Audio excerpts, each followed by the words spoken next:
Habarlar gündölüğü gepleşigimizi Azatlyk Radiosynyň merkezi Aziýa boýunça bilermeni Bruce Panýeryň syny bilen dowam etdirýäris. Türkmenistanyň prezidenti Gurbanuly Berdimuhammedow özüniň ýeketäk ogly Serdary halkara howa konferensiýasynda ýurda wekilçilik etmek üçin Glasgow ýerdi. Serdar Berdimuhammedow haçanam bolsa bir gün kakysynyň ornuny iýiljegi meňzeýär. Soňky wagtlarda ol Türkmenistany wekilçilik edýän köp sanly daşary ýurt taparlaryny amala aşyrýar.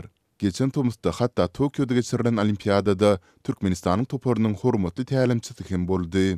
5 milyon töweregi ýylatı bolan çöllükde ýerleşen Türkmenistan döwletiniň dünýäniň howa şertlerine uly täsir edip biljekdigini kim pikir edipdir? Muňa garamazdan bu ýurt howanyň özgürmegine täsirini ýetirýär. Sebäbi ol ýer dünýädäki metany howadyň ýan iň uly çeşmelerden biri bolup durýar. Türkmen yarım resmi hükümetçi nesirlerin habarına göre Serdar 100 euro düp mesele girişip konferensiyadaki çıkışını öz yurdunda metanın zıngılyandığı varadaki mesele bağışlaptır.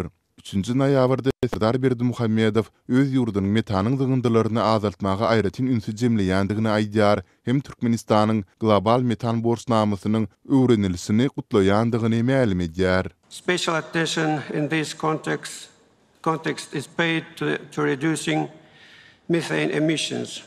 Bu beýanat konferensiýa atnaşan wekillerin köpsi üçin beýle bir ähmiýetli görünmedi. Ýöne Bloomberg nesiri Halkara Energetika Guramasy 2020-nji ýylda Türkmenistan newit we gaz pudugundaky umumy metan zıngındylary boýunça öz energiýa pudugy has uly we ýylat sany has köp bolan Russiýadan we Amerikadan ýyzda durýar diýdi.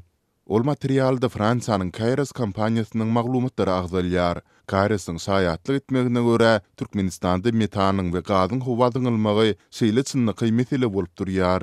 Kairos dünýädäki ýerasty gurullarda ýüze çykýan syzındylary hemranyň kömegi bilen ýyzarlaýar.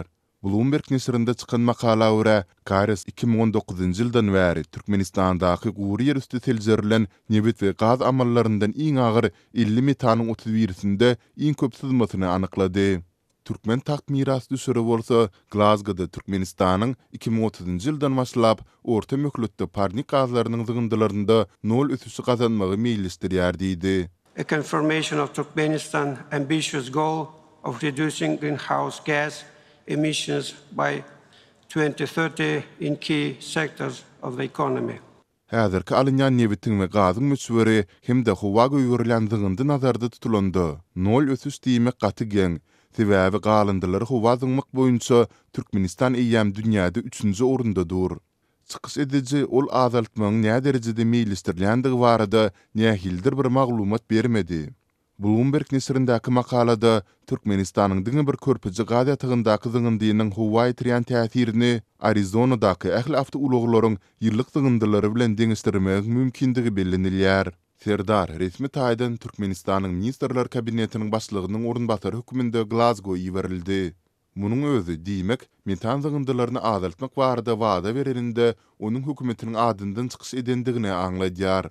Ol hökümet bolsa ynandyrjy subutnamalary garamazdan ýurtda koronavirus keselini inkar etmegini hem dowam edip gelýär.